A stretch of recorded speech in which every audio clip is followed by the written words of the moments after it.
Welcome to the Scary Collector. Summer. The word itself feels bright, doesn't it? It conjures images of golden afternoons, of ice cream melting faster than you can eat it, of bare feet on hot pavement, of lake water so clear you can see straight to the sandy bottom. Summer is supposed to be the season of freedom, of laughter, of long days that never seem to want to end. But summer has a shadow. It always has. Long before the age of true crime podcasts and Reddit threads, people understood on some primal level that summer's beauty is dangerous. The deep water hides things. The dense forest swallows sounds.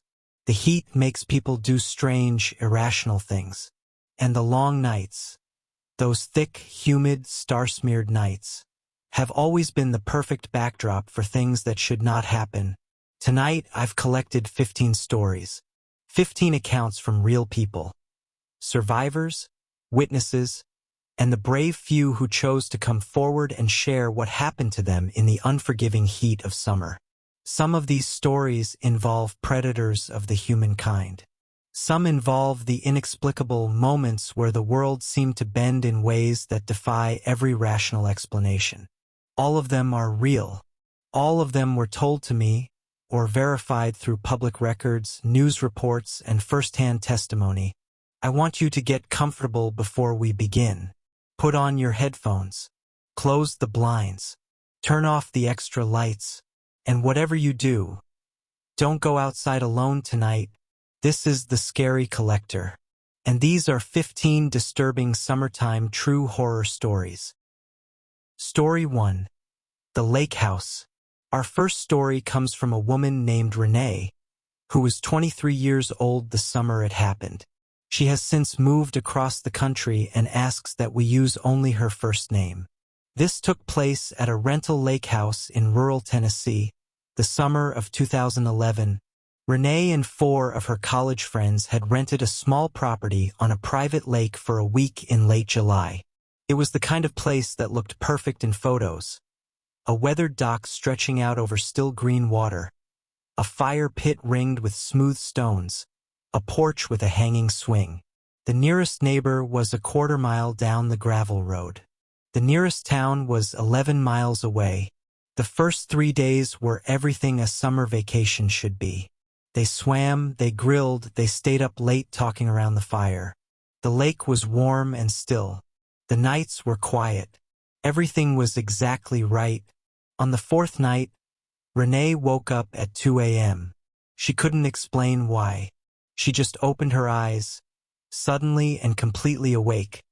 The way you sometimes are when something has yanked you out of sleep without giving you the dream to blame it on.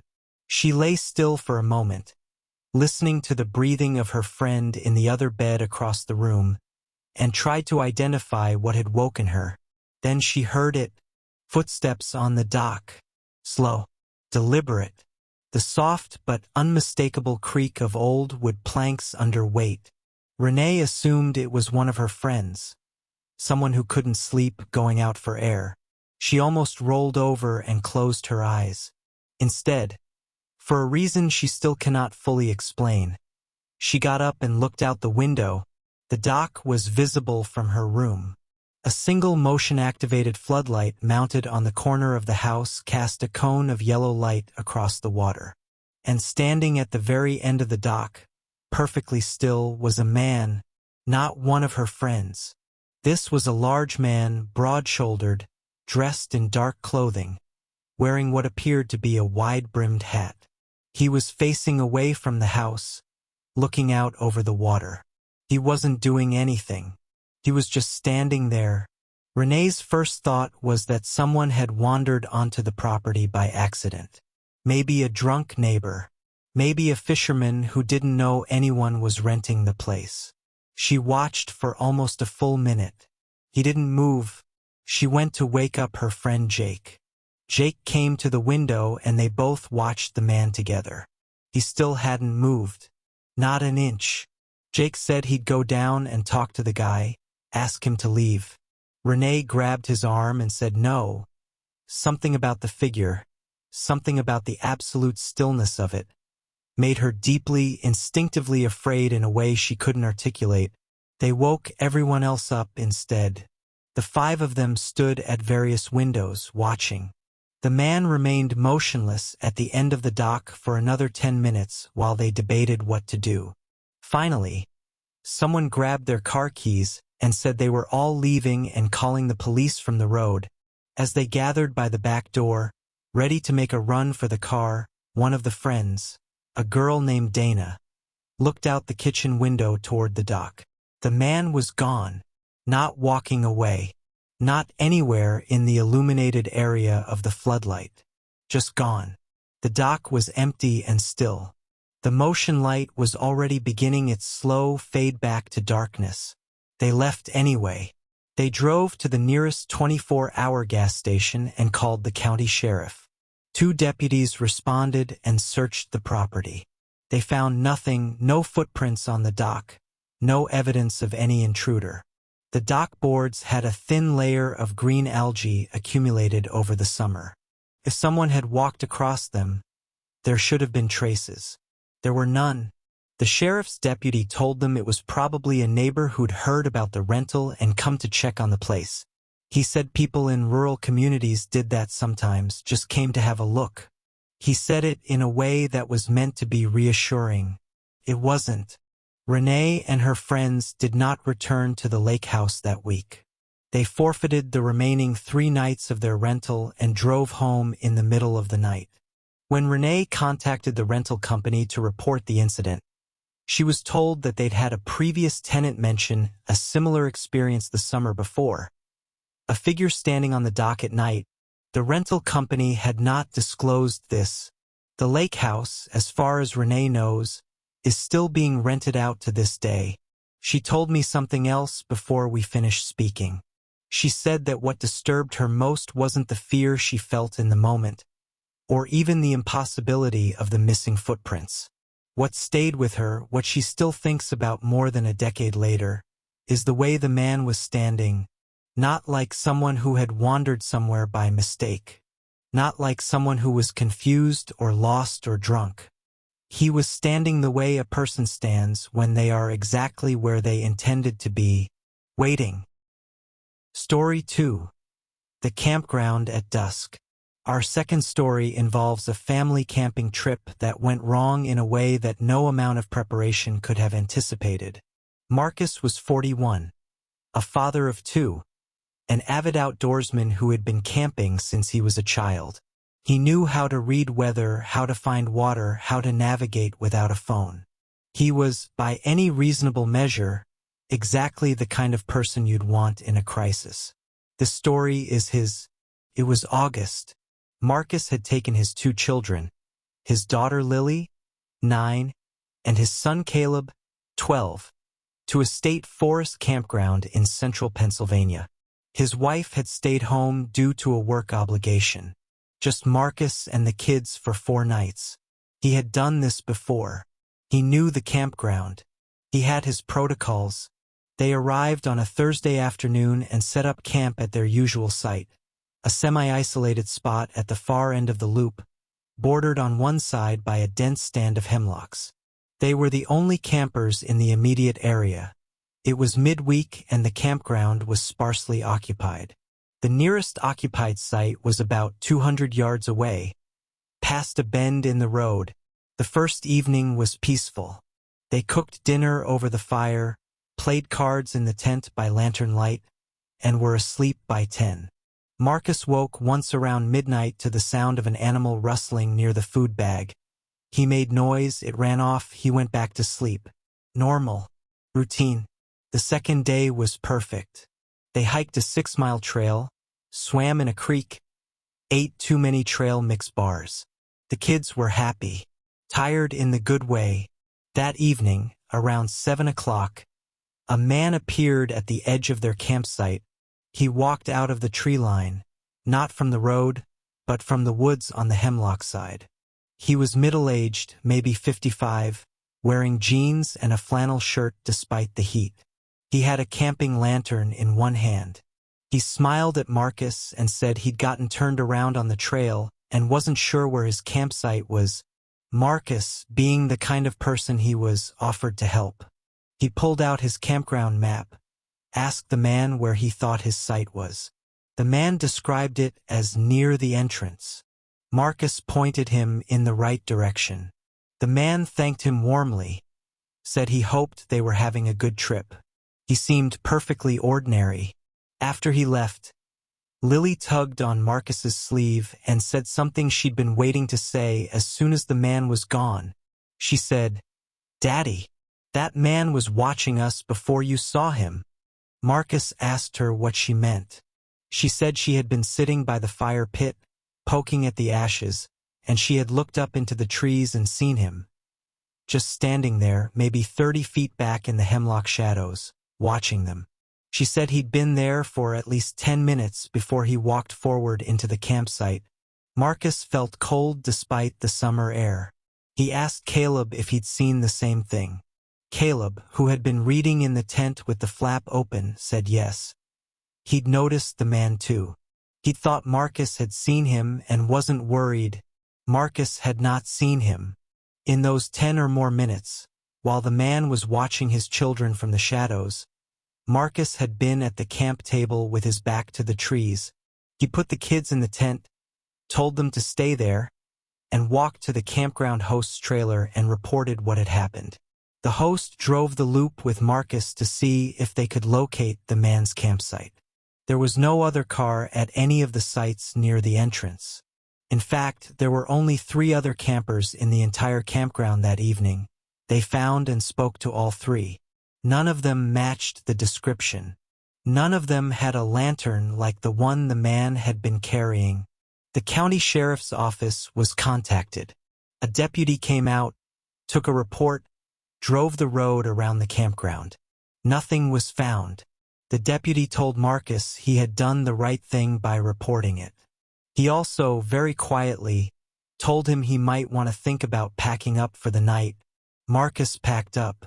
He drove his kids to a Holiday Inn 40 minutes away and called his wife from the parking lot.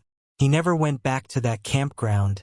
He told me that what still haunts him is the question he's never been able to answer. How long had the man been watching before Lily looked up? Story 3. The Wrong Road. This next story was submitted to me by a listener named Priya who lives in the Midwest. It happened to her and her college roommate the summer after their freshman year, when they were both 19. They were driving back from a music festival in rural Illinois. It was late, past midnight, and they had a long drive ahead of them. Priya was behind the wheel. Her friend, Sasha, was in the passenger seat, using her phone as a GPS.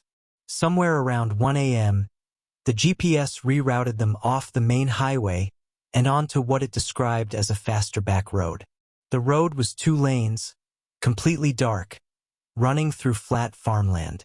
Corn on both sides, stretching to the horizon. No houses, no lights, no other cars. They drove for about 20 minutes before Priya noticed they seemed to be going in a circle. The GPS kept showing them as moving forward, but she felt, in that way you feel things when you've driven a lot at night, that the road was too familiar. A particular cluster of mailboxes on the right. A particular gap in the corn where a gravel track cut through. She'd passed both things before.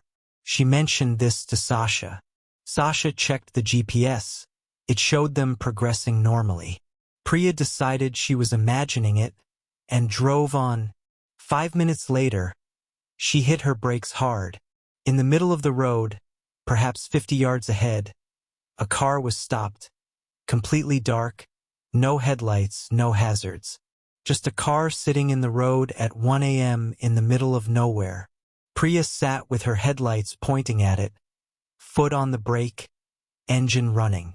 They waited. Nothing happened. No one got out of the other car. It just sat there. Sasha told her not to get out. Priya had no intention of doing so. She reversed carefully, slowly, watching the other car in her headlights the whole time. When she'd backed far enough to turn around, she did, and she drove away from it as quickly as she could. Here is where it gets worse. She had driven no more than 2 miles back the way they came when her headlights caught something on the side of the road. Person. Standing in the gravel shoulder, facing away from the road. Wearing a long light-colored garment, a nightgown or a dress, just standing there in the corn. In the middle of the night. On a road with no houses anywhere nearby. Priya did not stop. She did not slow down. She put her foot on the accelerator and didn't take it off until she found the on-ramp back to the highway 15 minutes later. She and Sasha didn't speak for almost 10 miles. When they got home and told people about it, the explanations they received were all reasonable. The car was broken down and the driver had gone for help. The person on the roadside was a sleepwalker. The road had simply felt familiar because all cornfield roads look alike in the dark. Maybe. Probably. Almost certainly. But Priya has driven that route again in daylight since, out of curiosity. The road curves just enough that you can't see the far end from where she had stopped.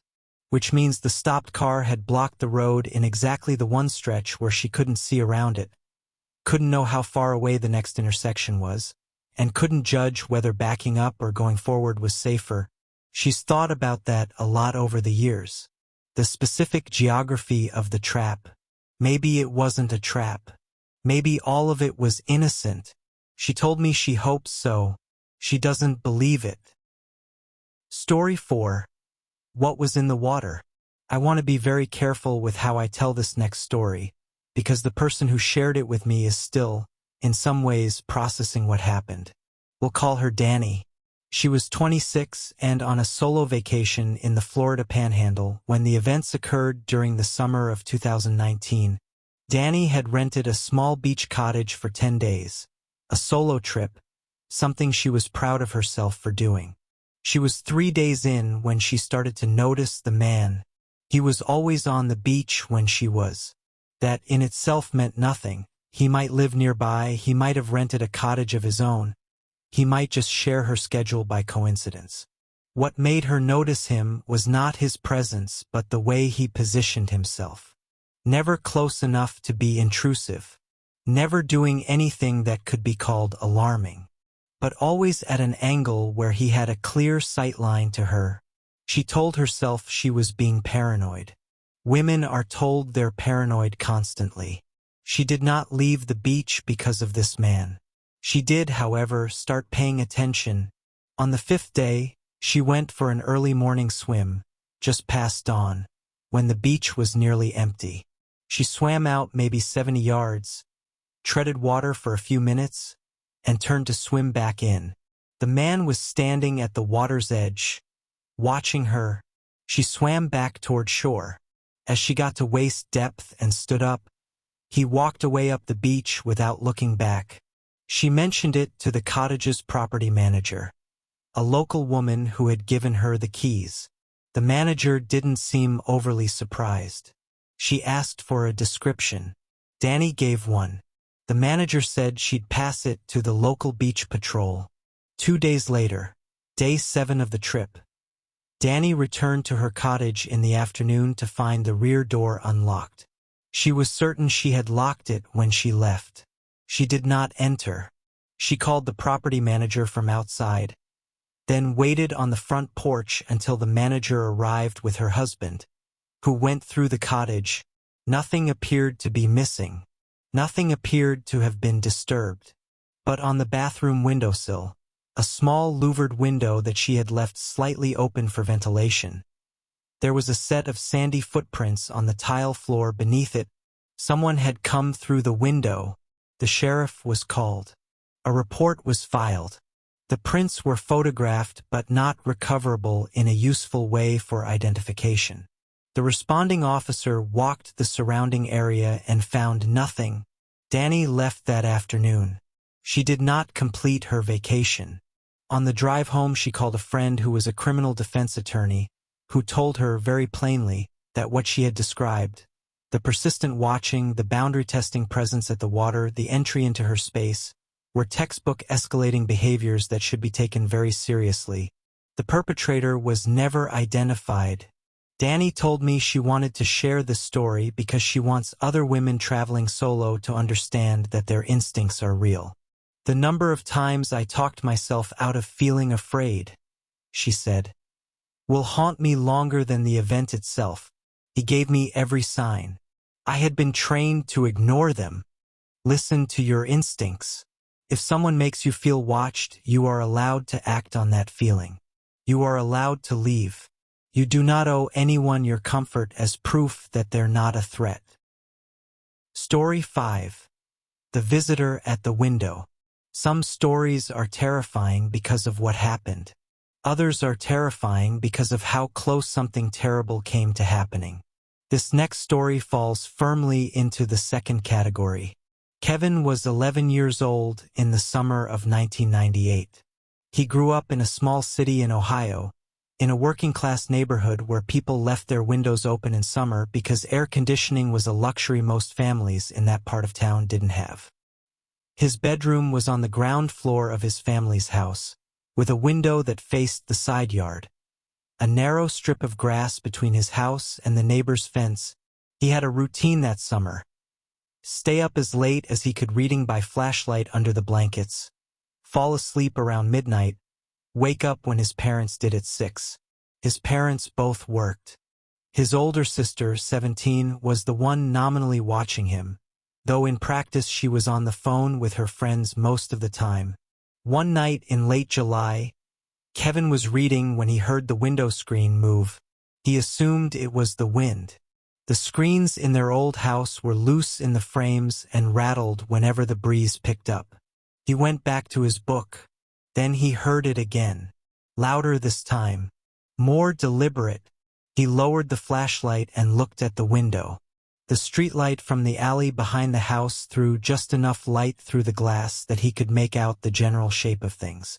The screen was still in place, but there was a shadow on the other side of it. A large, irregular shadow, close to the glass. Kevin was 11.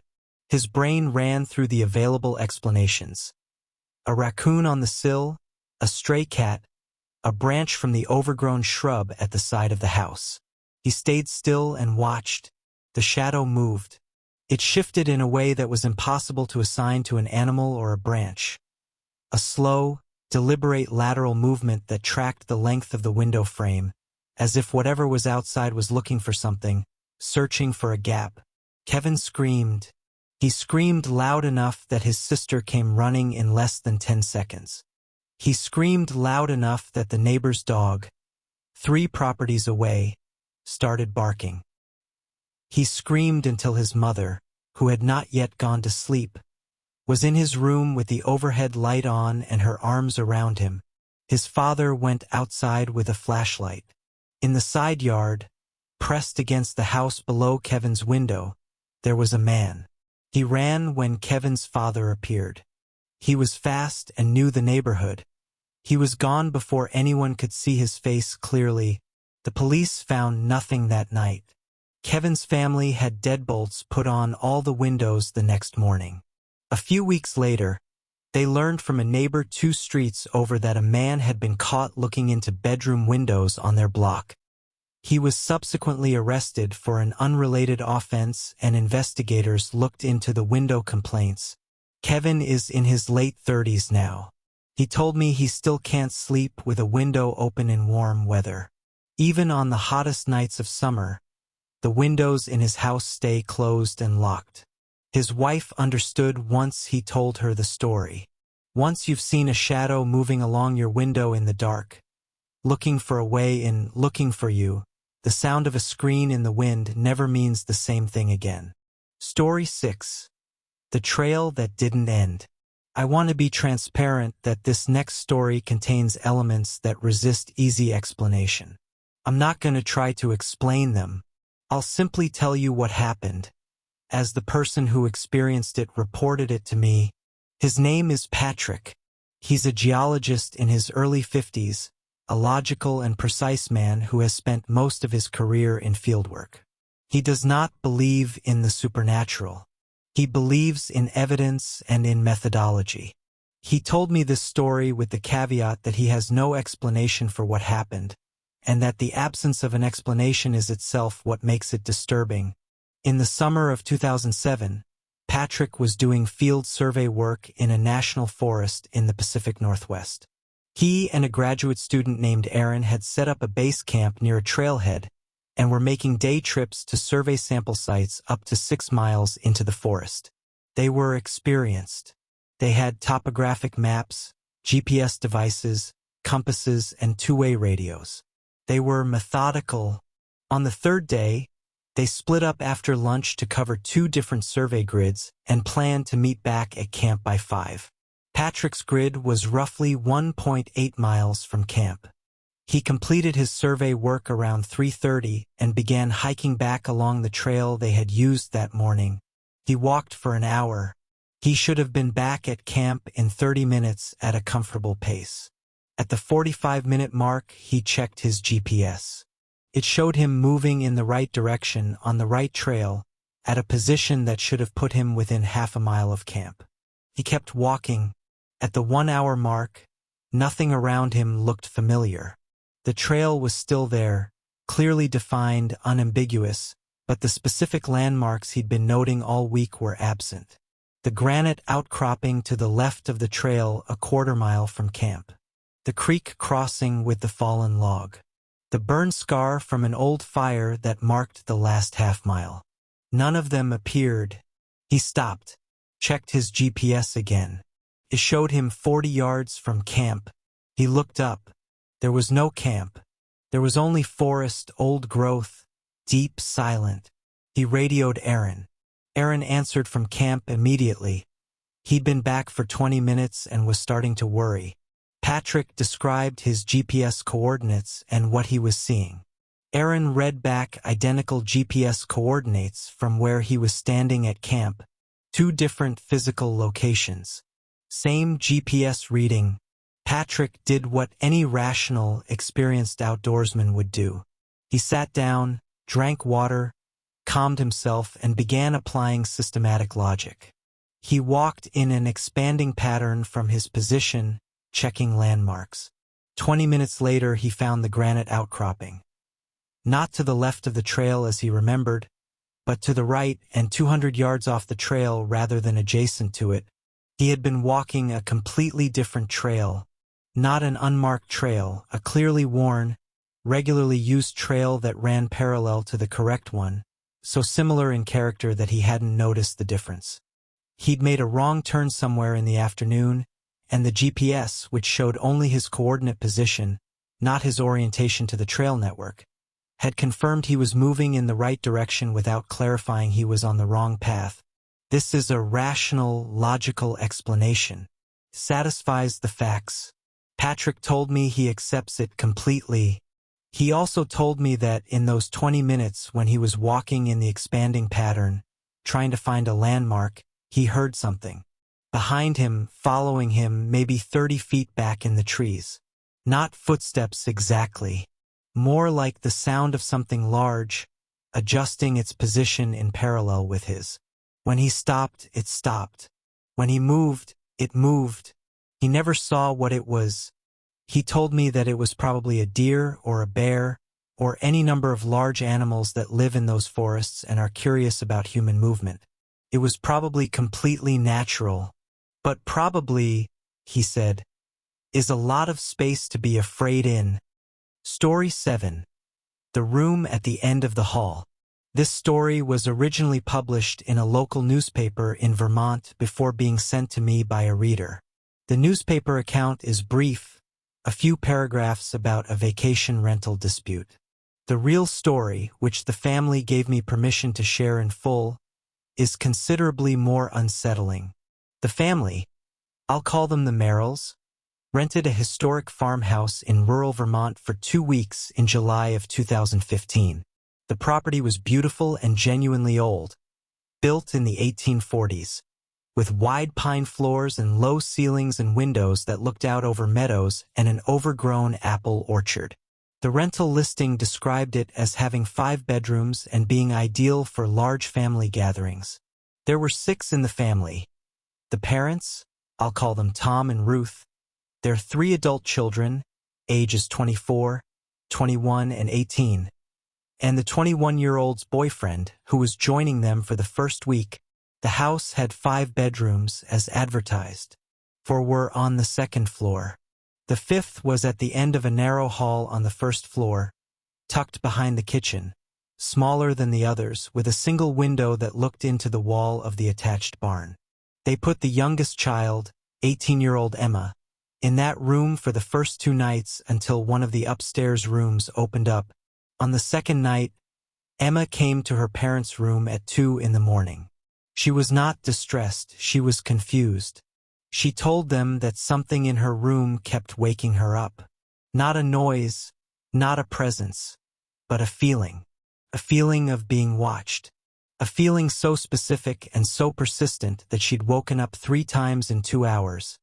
Each time with the absolute certainty that someone was standing at the foot of her bed. Tom went to check the room with her. Nothing was there. The window was latched. The closet door was closed. He checked both, nothing. He told Emma she could sleep on the couch in the living room and they'd rearrange rooms in the morning. The next day, Tom spoke to the property management company. He asked casually if anything notable had ever happened in the room at the end of the hall. There was a pause on the line. Then the representative told him that the room wasn't typically used for guests. It was listed as a bedroom because it met the technical definition of one, but most guests used it for storage.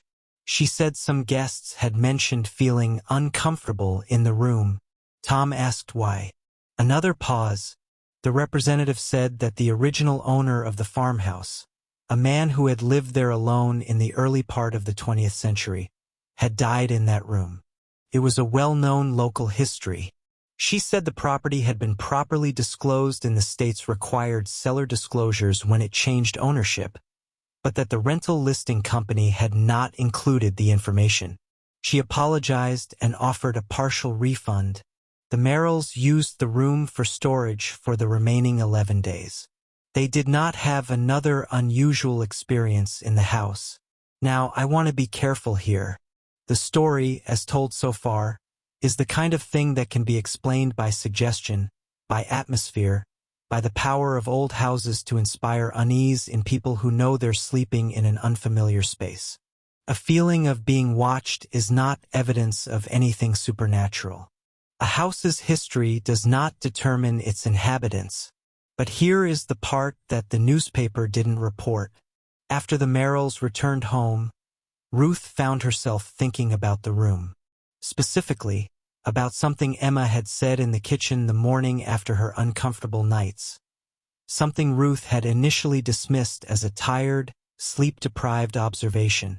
Emma had said that the feeling of being watched came with a detail, a specific, strange detail. She had the feeling of a face close to her own in the dark, not malevolent, not frightening in the way she would expect a nightmare to be frightening, but watchful and young. She said she had the feeling very specifically of someone young watching her. The original owner who had died in that room was an elderly man, but Ruth, doing a little local history research out of curiosity, found a brief mention in a county history book that the original owner had had a son, a boy who had died in the house at the age of 9 from a fever, sometime in the early 1900s. The room at the end of the hall had been the boy's. I'll let you decide what you think about that. Story 8. The Man on the Roof. This story is shorter than most of the others, but I include it because the brevity is part of why it's disturbing. Sometimes horror is not an extended experience. Sometimes it's a single, perfect moment of wrongness. A woman named Teresa lived alone in a small ranch house in suburban Georgia. She was 34, divorced, worked a desk job, had 2 dogs she loved more than anything. She was sensible, self-sufficient, and, as she describes herself, not someone who's scared easily. One evening in late June, she was sitting in her backyard at dusk, enjoying the last of the light before the mosquitoes drove her inside. Her yard was fully fenced, a 6-foot wooden privacy fence all the way around. Her dogs were with her. It was still and quiet. She looked up at her roof, There was a man on it. He was crouching near the peak, above the back slope that faced the yard. His hands were on the ridge tiles. He was looking down at her. Teresa said that the moment lasted maybe 2 seconds. She was looking up at him. He was looking down at her. Then he was gone. He simply slid backward over the peak of the roof and out of her sight line so fast that if she'd blinked she would have missed it. She went inside. She locked the back door. She called 911. Police arrived within 6 minutes. They found no one on the property. They checked the roof, no sign of anyone. No scratches on the gutters, no displaced tiles, no footprints in the mulch beds around the foundation where someone dropping from the eave would have landed. The officer who spoke to Teresa was kind and took her seriously. He walked the perimeter with her. He made a report. Before he left, he mentioned, almost as an afterthought, that she should check whether her dogs had reacted. She thought about it. They hadn't. Both dogs had been in the yard with her the whole time. Neither of them had looked up at the roof. Neither of them had barked, growled, or shown any sign of alertness to another person's presence. Dogs detect things humans don't. Dogs are almost pathologically alert to human presence, especially in their territory. 2 dogs in the yard, and neither of them had noticed the man on the roof. Teresa told me she doesn't know what to do with that. The logical explanation that she saw something real and the dogs failed to notice it is possible. The other explanation is one she said she actively avoids thinking about. She has a new fence now, 8 feet tall, and she doesn't sit outside after sunset. Her dogs still sleep at the foot of her bed every night. They're very good dogs. They always look up when they hear a sound. Story 9. The Other Campers. In the summer of 2016, a group of 4 friends in their late 20s took a backpacking trip into a wilderness area in Colorado. They were experienced hikers. All 4 of them had done multi-day backcountry trips before. They had permits, bear canisters, proper gear. They were careful, methodical people. On the second night of a 5-night trip, they set up camp near a high alpine meadow, about 9 miles from the nearest trailhead. Beautiful country. Remote. They had seen no other hikers since the first day. They ate dinner, watched the sunset, got into their tents around 9:30. One of the group, I'll call him Derek, was a light sleeper. He woke up around 1 a.m. to the sound of voices. At first he assumed it was members of his own group. Maybe 2 people had gotten up for the bathroom and were talking. He listened. The voices were coming from outside the camp, from the far side of the meadow. Not close. Maybe 200 yards off. He unzipped his tent and looked out. Across the meadow at the tree line there were lights. Not headlamps, the warm, diffuse light of a campfire. And yes, voices. Distant, conversational, nothing alarming. Another group of backpackers had apparently camped just inside the trees across the meadow. Derek thought nothing of it. He went back to sleep. In the morning, he mentioned it to the others. They were curious. Nobody had passed them on the trail in 2 days, which meant any other group was either ahead of them or had taken a different approach route. When they broke camp and crossed the meadow on their way to the day's destination, they walked past the area where they'd seen the fire. There was nothing there. Not just no people, no sign of any campfire. The ground at the tree line was undisturbed. No ash ring. No flattened grass where tent stakes would have been. No food scraps. No footprints in the soft forest duff. Nothing. All 4 of them looked. They spent about 15 minutes searching the area. This was dry summer in Colorado. A campfire at that location should have left at minimum a circle of scorched earth. There was nothing. Derek is the most insistent of the 4 that the lights and voices were real. The other 3, who were asleep, have only his account to go on. He is absolutely certain of what he saw and heard. A campfire. People talking. 200 yards away. Nothing was there. They completed their trip without further incident. Back in the permit office at the trailhead on the way out, they mentioned it to the ranger on duty, partly out of curiosity, partly because they wondered if there were illegal campers using the area.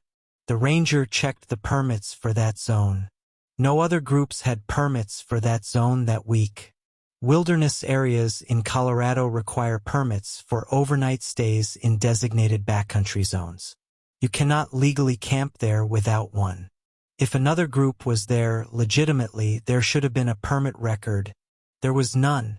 Derek told me he has two theories. Either someone was camping illegally and was very careful to leave no trace, which is possible but would require an almost supernatural level of thoroughness, or he saw and heard something that wasn't there. Neither theory, he told me, lets him sleep particularly well when he thinks about it. Story 10. Something in the corn. This story comes from a part of the country where the land is flat and the sight lines go on forever, and somehow that makes what happened more frightening, not less. Ray grew up on a farm in western Iowa and has spent his entire life working the land. He was 63 when he told me this story. It happened when he was 17. He has told it before, to family, to people he trusts, and he has never changed a single detail in 46 years of telling it. It was mid-August. The corn was tall, head-high or better, thick and close. Ray was driving the old farm truck along the gravel path that ran between two of the fields on the western edge of his family's property, checking irrigation lines. Late afternoon. Hot. He'd done this job 100 times. He stopped the truck because something was moving in the corn on his left. Not wind, the air was dead still that afternoon. Not an animal, the movement was wrong. Too high, too deliberate. Something was moving through the rows of corn parallel to the road, keeping pace with the truck. And as he'd been driving slowly, it had been moving slowly. Now that he'd stopped, it had stopped. Ray sat in the truck and looked at the corn. He could see where the stalks were disturbed, a subtle bend in the row about 30 feet in from the gravel. Whatever was in there was big enough to push the corn slightly as it moved. He was a farm kid. He knew deer, knew coyotes, knew the way domestic animals behaved when they were loose in a field. This was none of those things in the way it had been tracking the truck. He honked the horn. Nothing. He opened the truck door and got out, which he would later tell himself was a stupid thing to do, and he yelled into the field. Something came out of the corn. He told me it walked out of the row on two legs, and it was very tall, a head taller than him, and he was over 6 feet. It was in the shadow of the corn row, even though the corn was below its shoulders. He could not see it clearly in the late afternoon glare. It stood still for a moment at the edge of the field, maybe 20 feet from him. Then it turned and walked back into the corn and was gone. Ray got back in the truck. He drove back to the farmhouse. He told his father what he saw. His father drove out to the field with him. There was nothing there. They walked 3 rows deep on either side of the gravel path. The corn showed no signs of a large disturbance. No broken stalks, no pressed down earth. His father told him it was probably a vagrant who'd been sleeping in the corn and was spooked by the truck. This was the most logical explanation, and his father was a logical man. Ray accepted this explanation for about 30 years. Then one summer, he was talking to an older neighbor, a man in his 80s who had farmed the adjacent land his whole life, and the subject of strange things in the fields came up. The neighbor looked at Ray for a long moment and then said that the western edge of Ray's family property, the fields near the irrigation pond, had a reputation. Older families in the area knew not to be out there after the sun got low in August. He couldn't explain why. His own father had told him the same thing. His father's father before that. Ray asked him what the reputation was exactly. What was people were afraid of? The old man looked uncomfortable. Something tall, he said, and that was all he said. Story 11. The pool at 3 a.m. This next story involves a hotel pool. A very late hour. and a decision that its teller believes saved her life. Her name is Marta. She was 29 and traveling for work. A conference in Phoenix in June, which meant brutal heat and a hotel full of business travelers and air conditioning cranked so high she had to sleep with a blanket in the middle of summer. She's a poor sleeper on work trips, always has been. When she can't sleep, she swims. The physical exertion helps. The hotel had a rooftop pool that stayed open until 11 p.m. officially, but the door lock had a code instead of a key, and the code was posted at the front desk when you checked in, 5511. It was the kind of detail that suggests the hotel knew guests used the pool off hours. On the second night of the conference, Marta couldn't sleep. At 3 a.m. she pulled on her swimsuit, grabbed a towel, and took the elevator to the roof. The pool was empty. The city was spread out around her, amber and glittering. She swam for 20 minutes, slow laps, alone. Then the door to the pool area opened. A man walked in. White male, she estimated early 40s, wearing street clothes, not a swimsuit, not workout gear. Dark jeans and a button-down shirt. He walked to the pool deck and stood at the far end. Looking at her in the water, Marta stopped swimming. She treaded water at the center of the pool and looked at him. He didn't say anything. He didn't move toward the chairs or the edge. He just stood at the end of the pool. Marta's instinct was immediate and unambiguous.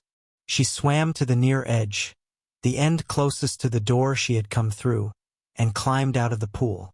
She wrapped her towel around herself and walked toward the door, angling away from the man. He moved toward the door, faster than she expected, covering the distance quickly. She pushed through the door first into the stairwell. She didn't wait for the elevator. She ran down 2 flights of stairs to her floor and got into her room and locked and bolted the door. She called the front desk and reported a man on the pool deck who was making her uncomfortable. The night manager sent security up. Security found no one.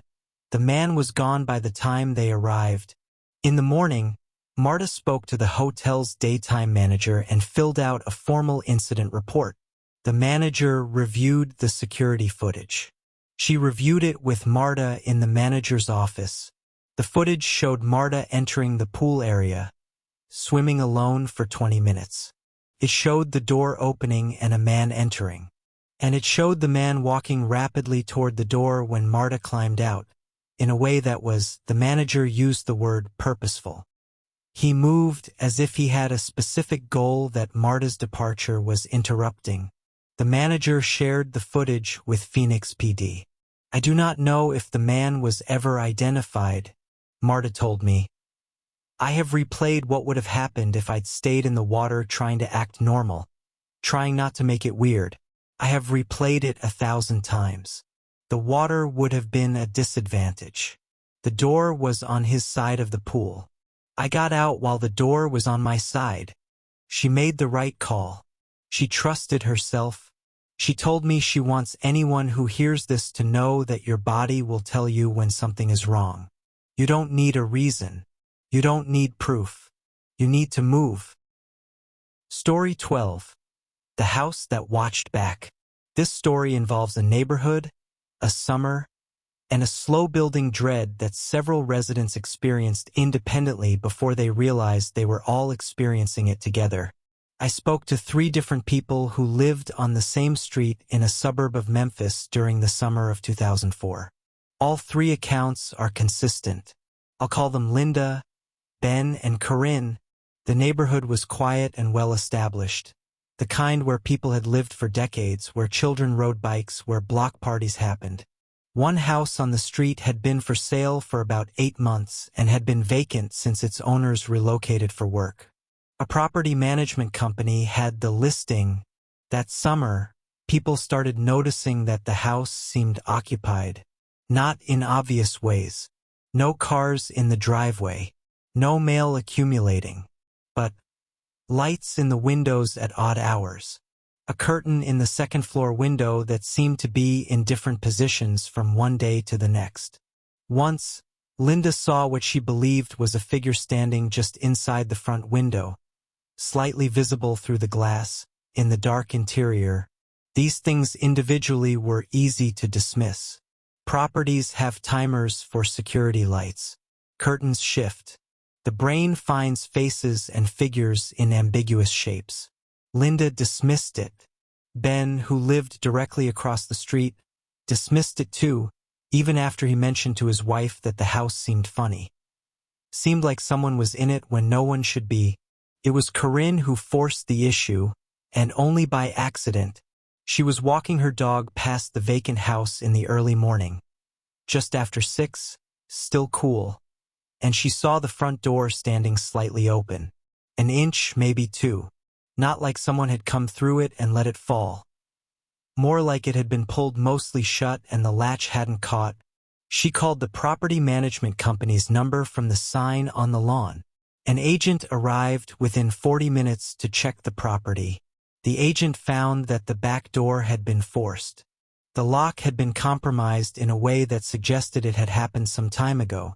There was a patina of rust on the exposed metal of the broken mechanism. Someone had broken in, and not recently. Inside, the agent found evidence of habitation in the basement. A sleeping pad, several empty cans, a battery-powered lantern, a cache of food. Someone had been living in the vacant house, possibly for weeks. The agent also found, in the second-floor room that faced the street, a wooden chair positioned at the window, positioned to give whoever sat in it a clear, direct view of the entire block, a view of Linda's house, of Ben's house, of Corinne's house. Police were called and a full investigation followed. The identity of the person who had been squatting in the house was never conclusively established. They were gone by the time anyone looked. Ben told me something I found particularly chilling. He said that once police were done and the house had been properly secured, he stood in that upstairs room and sat in the chair and looked out the window himself, just to understand what the person in it had been seeing. He could see his own front porch. He could see his wife's car. He could see, through his kitchen window across the street, the light over his stove. He had been watched from that room, from that chair, for weeks, eating breakfast, walking to his car, living his life. He never fully felt at home on that street again. Story 13. The Voice from the Corn Maze. This one is different from the others. It's shorter. It doesn't have an investigation or an aftermath or a resolution. It's just a moment. A single, strange moment in the middle of a summer evening. A woman named Jessie was at a small agricultural fair in rural Wisconsin. It was the kind of local summer event that still happens in small communities. A few rides, local food vendors, livestock displays, and the main attraction, a large corn maze carved into a field that had been growing since spring. Jessie went through the maze with her husband and their 2 kids, who were 8 and 6 at the time. They spent about 30 minutes navigating it, laughing when they hit dead ends, eventually finding the exit. On the way out, her husband took the kids to get lemonade and Jessie lingered near the entrance of the maze, waiting for a friend who was supposed to be somewhere in it. She was standing alone, watching people exit the maze, when a child's voice came from within the corn on her right. Not from the maze entrance, but from the uncut corn beside it, from between the stalks themselves. A child's voice, small and clear, said, "Can you help me? I can't find my mom." Jessie stepped toward the sound immediately. She's a mother. It's a reflex. She pushed aside 2 stalks and looked into the corn. It was dim in there, the rows running away into shadow. She could see maybe 6 feet in before the light gave out. There was no child. She called out, "Is someone there? Are you okay?" She waited. She walked along the edge and called into the corn at several points. Nothing.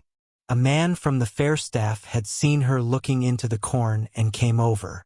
She told him she'd heard a child's voice calling for its mother.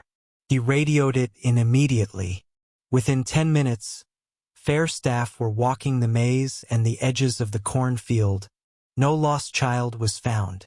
All children at the fair were accounted for. Jessie spent the next hour walking the perimeter of the cornfield with a sick feeling in her stomach, certain she had heard what she heard.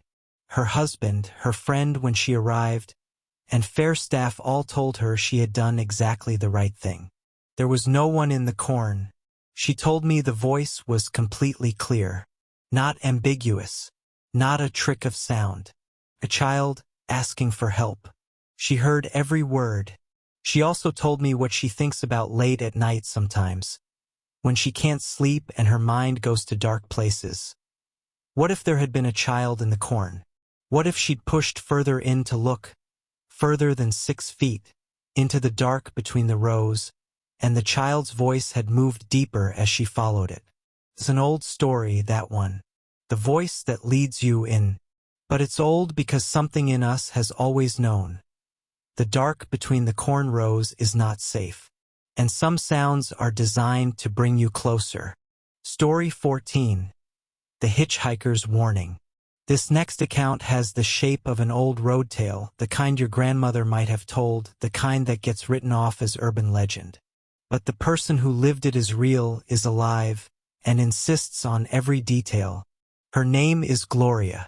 She was 57 in the summer of 2018, a practical woman who drove for a living, not professionally, just by circumstance. She covered a large rural route for a home healthcare organization and put in hundreds of miles every week. She knew rural roads. She knew the difference between strangeness and the ordinary. It was early July, a Tuesday, late afternoon. She was on a state highway in rural Georgia, between 2 small towns. Nothing on either side but pine forest and occasional dirt roads. She had done this exact stretch hundreds of times. She saw a woman on the shoulder of the road, not hitchhiking, not thumbing a ride, just walking.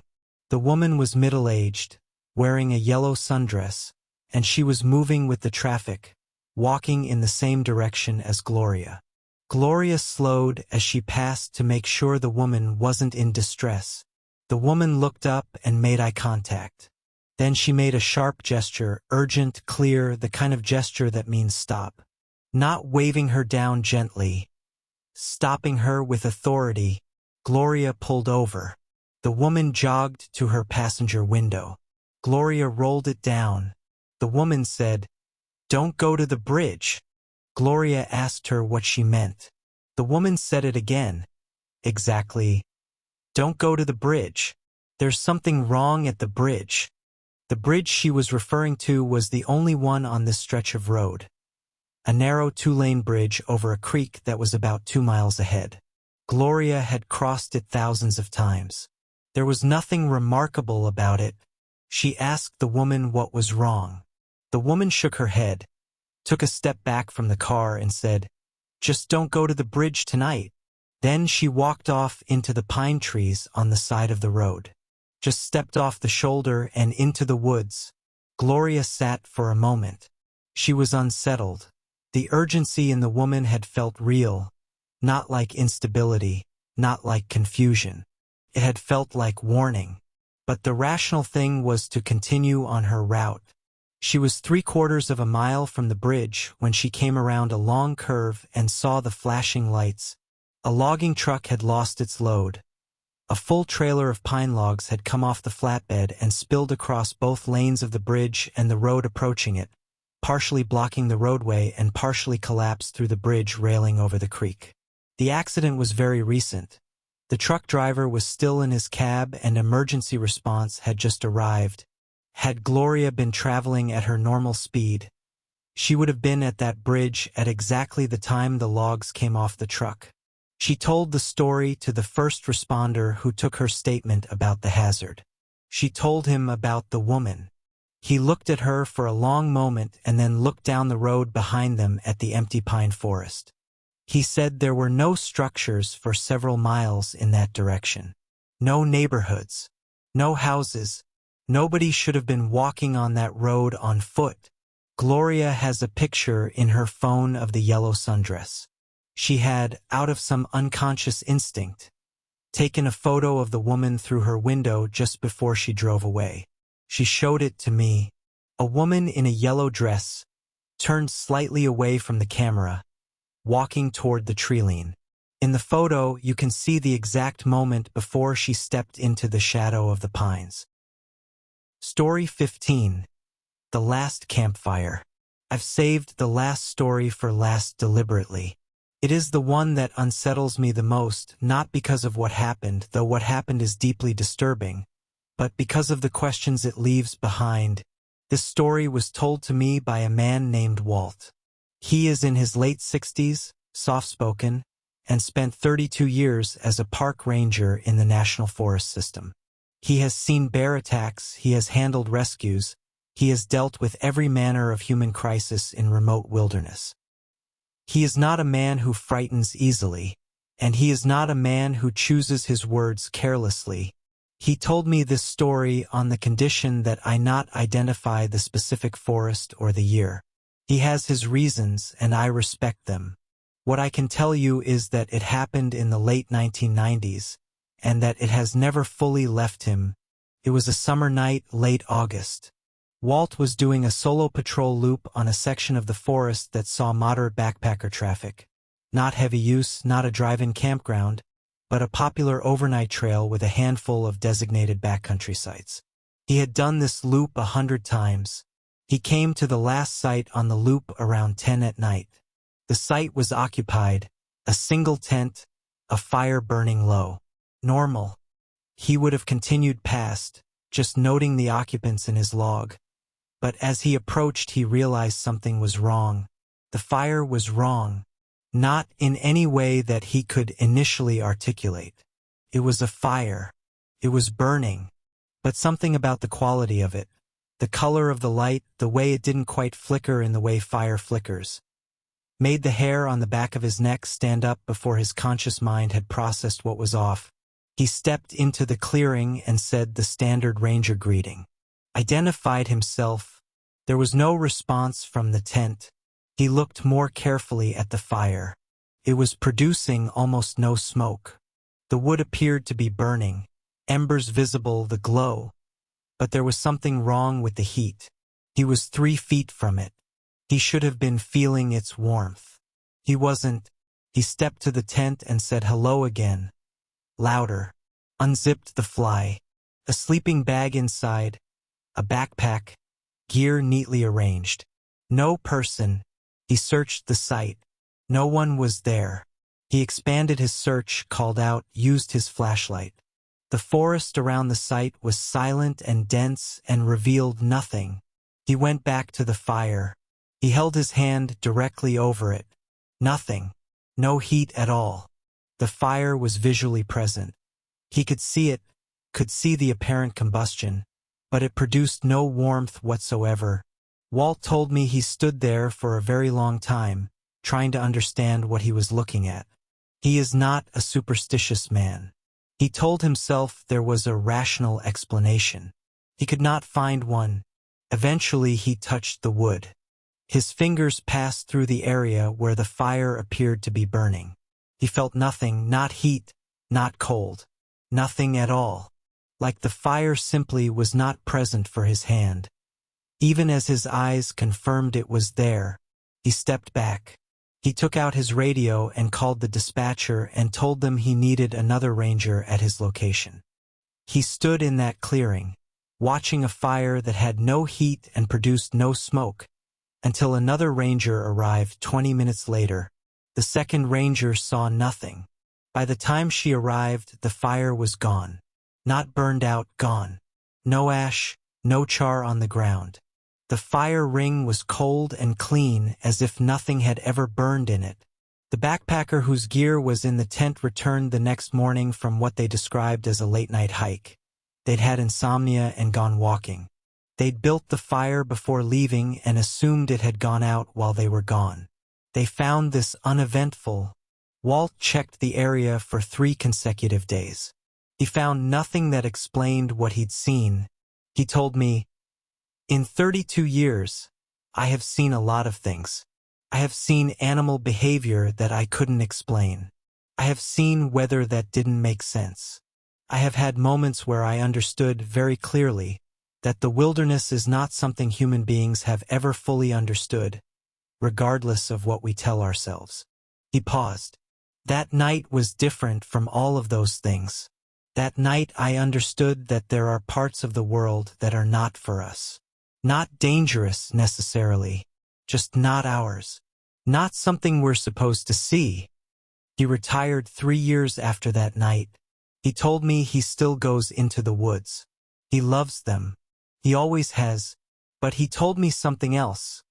Quietly, before we ended our conversation, he said that since that night, whenever he's in the deep forest at night and he comes across a campfire, he always holds his hand out toward it before he gets close, just to check. 15 stories. 15 summers. 15 moments where the brightness of the season failed to keep the darkness out. I think about what connects these accounts. The lake house, the campgrounds, the empty roads, the warm evenings in suburban yards. None of these people went looking for what they found. They were just living their lives. Swimming, hiking, driving, sleeping, being human in the ordinary ways that humans are human. And something found them.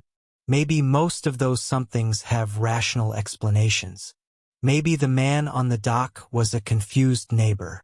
Maybe the campfire in Colorado was a trick of the eyes in the dark. Maybe Patrick heard a deer in the Oregon forest and his nervous system did what nervous systems do in unfamiliar places. It found a pattern and assigned it meaning. Maybe, but I keep coming back to something that Walt said to me near the end of our conversation. He said that the most dangerous thing about summer isn't the heat or the water or the things that live in the dark. The most dangerous thing about summer is that we relax. We take off our armor. We believe, for a season, that the world is benign, that the long light means safety, that the warmth means welcome, and that's when things find us. So tonight, when you go to sleep, and the summer air comes through the window, and the crickets are doing their patient, ancient work, listen a little longer than you usually do, just to make sure what you're hearing is only crickets. This has been The Scary Collector. Thank you for spending this time with me and with these stories. If any of these accounts resonate with you, if you have your own story from a summer that you can't quite explain, you know where to find me. Stay safe, stay aware, and whatever you do, don't go near the water alone.